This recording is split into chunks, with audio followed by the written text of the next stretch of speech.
आपने बहुत सी भूतों की कहानियाँ सुनी होगी। कुछ लोगों को सपने में भूत पिशाच दिखते हैं और बाद में उन्हें आभास होता है कि सच में कोई साया उनका पीछा कर रहा है। कुछ लोग पितृदोष से पीड़ित होते हैं, लेकिन कुछ कहानियाँ ऐसी होती है जो आपके रोंगटे खड़े कर देती है। आज स्केरी टेल्स में मैं एक ऐसी ही कहानी आपको सुनाने जा रहा हूँ। इस कहानी का नाम है श्रापित गांव। श्याम और संजीत दो फिल्म निर्माता अपनी फिल्म के लिए एक पुरानी सी जगह ढूंढ रहे थे जहां उन्हें ट्रेडिशनल व्यू मिल सके। ऐसी ही जगह की तलाश में श्याम और संजीत राजस्थान के जैसलमेर ज़िले के हथवा गांव में पहुंचे। वहां उनके रहने का इंतज़ाम एक पुराने से घर में किया गया था। गांव का ही एक आदमी सुरेश उनकी देखरेख के लिए रखा गया। सुरेश श्याम और संजीत का सामान उस घर में ले आया और उनके खाने का भी इंतज़ाम कर दिया। सुरेश ने उनसे एक धीमी आवाज़ में पूछा, साहब आप यहाँ कितने दिन रुकोगे? इस पर संजीत ने कहा, क्यों, क्या बात है सुरेश? क्या तुम्हें पसंद नहीं हम तुम्हारे गांव में रहें? सुरेश ने कहा, अरे नहीं साहब, वो बात नहीं है, बस ये गांव। इतना कहकर सुरेश चुप हो गया। श्याम ने पूछा, इस गांव में क्या सुरेश, पूरी बात बताओ।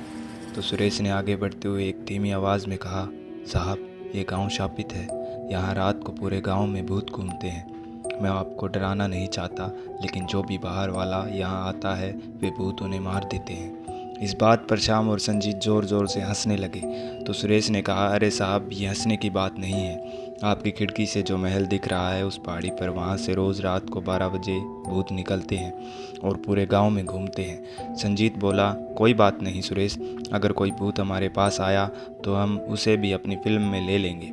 सुरेश ने अफसोस भरी आवाज़ में कहा, साहब आप शहरी लोग हैं, आप हमारी बात नहीं मानेंगे। मैं बालक बच्चों वाला आदमी हूँ, मैं तो चलता हूँ अपने घर। इतना कहकर सुरेश वहाँ से रवानगी लेने लगा। दरवाजे के पास पहुँचकर सुरेश मुड़ा और बोला, अपना ख्याल रखिएगा साहब, और दरवाज़ा खोलकर चला गया। शाम कुर्सी से खड़ा होकर खिड़की के पास आया तो उसकी नज़र उसी पहाड़ी वाले महल पर गई। चांद की चांदनी में शाम कुछ कुछ उस महल को देख पा रहा था। शाम ने एक हैरानी भरी आवाज़ में कहा, अरे यार इतना बड़ा महल, इसके अंदर जाकर तो देखना ही पड़ेगा। काफ़ी देर तक श्याम और संजीत अपनी फिल्म के बारे में बातचीत करते रहे। तभी संजीत की नज़र दीवार पर लगी घड़ी पर पड़ी। समय 12 बज चुके थे। उसी के साथ दरवाजे पर एक जोरदार दस्तक हुआ। संजीत ने कहा, इस वक्त दरवाजे पर कौन आया होगा, और खड़ा होकर दरवाज़ा खोलने गया। संजीत ने दरवाज़ा खोला पर उसने देखा बाहर कोई नहीं था। संजीत ने इधर उधर देखा तो एक घोर सन्नाटे के अलावा संजीत को कुछ नहीं दिखा। वह वापस अंदर आया तो एकदम उसकी नज़र खिड़की पर गई तो उसे एक पल के लिए खिड़की से बाहर कोई खड़ा दिखा। श्याम ने पूछा, कौन था संजीत? तो संजीत ने कहा, शायद कोई हमें डराने की कोशिश कर रहा है, क्योंकि दरवाजे पर कोई नहीं था और अब मुझे खिड़की के बाहर कोई खड़ा दिखा। शायद चोर हो सकते हैं। श्याम और संजीत खड़े होकर खिड़की के पास पहुंचे, लेकिन खिड़की के बाहर जो उन्होंने देखा वो देखकर उनकी आंखें फटी की फटी रह गई। उन दोनों ने देखा कि बाहर बहुत से लोग काले कपड़े पहनकर हाथों में मशाल लेकर एक दिशा में चल रहे हैं। उनमें से किसी का भी चेहरा श्याम और संजीत नहीं देख पा रहे थे। उन दोनों को बस उनकी चमकती आंखें नजर आ रही थी। वे दोनों बड़ी बड़ी आंखों से उन लोगों की तरफ देख रहे थे कि तभी एक भयानक चेहरा उन्हें खिड़की से बाहर नजर आया, जिसका एक तरफ का गाल जला हुआ था और आंखों से खून निकल रहा था। श्याम और संजीत दोनों की एक भयंकर चीख निकली और वो अंदर की तरफ भागे, लेकिन वो भयानक व्यक्ति अभी भी अपने लंबे नाखून खिड़की पर खरोच रहा था। बाहर से दरवाजे पर जोर जोर से दस्तक होने लगी। बाहर से भयानक हंसी की आवाज़ें आने लगी। संजीत जोर जोर से चीखने लगा, लेकिन श्याम उसे बार बार बोल रहा था कि संजीत, दरवाजे खिड़की बंद है, अंदर कोई नहीं आ सकता। लेकिन वो आवाज़ें तेज़ होती जा रही थी। तभी शाम को खिड़की से बाहर घोर धुआं दिखाई दिया। उस धुएं के साथ ही वो भयानक आवाज़ें आना बंद हो गई।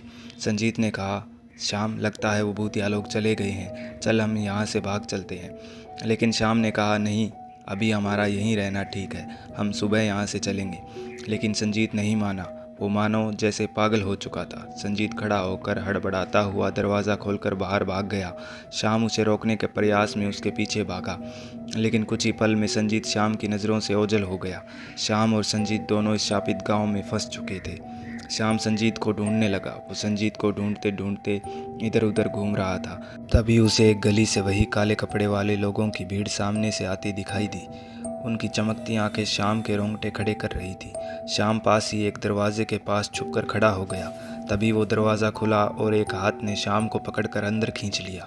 श्याम उस घर में जा गिरा उसने खुद को संभाला तो उसने देखा कि एक बूढ़ा व्यक्ति और एक बूढ़ी औरत उसके सामने खड़े हैं। श्याम डर से कांप रहा था।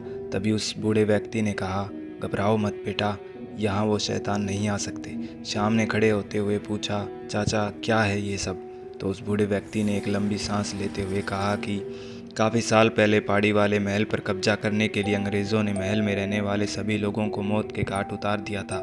तभी से उन मरे हुए लोगों की आत्मा रोज़ रात को मशाल लेकर गांव में घूमती है और जो भी बाहर से आता है उसे जिंदा जला देती है। श्याम हकलाते हुए बोला, चाचा मेरा दोस्त बाहर है, मुझे उसे बचाने जाना होगा।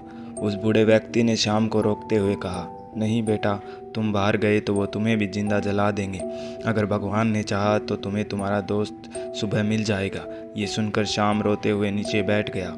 उस बूढ़े व्यक्ति ने श्याम की हिम्मत बांधते हुए कहा, बेटा भगवान सब ठीक कर देंगे। शाम सुबह होने का इंतज़ार करने लगा। सुबह हुई तो श्याम ने पूरा गांव छान मारा, लेकिन संजीत उसे कहीं नहीं मिला। श्याम समझ चुका था कि वो अपने दोस्त को खो चुका है। श्याम अपना और संजीत का सामान लेकर वापस चला गया, लेकिन श्याम को ज़िंदगी भर मलाल रहेगा कि वो उस गांव में क्यों गया।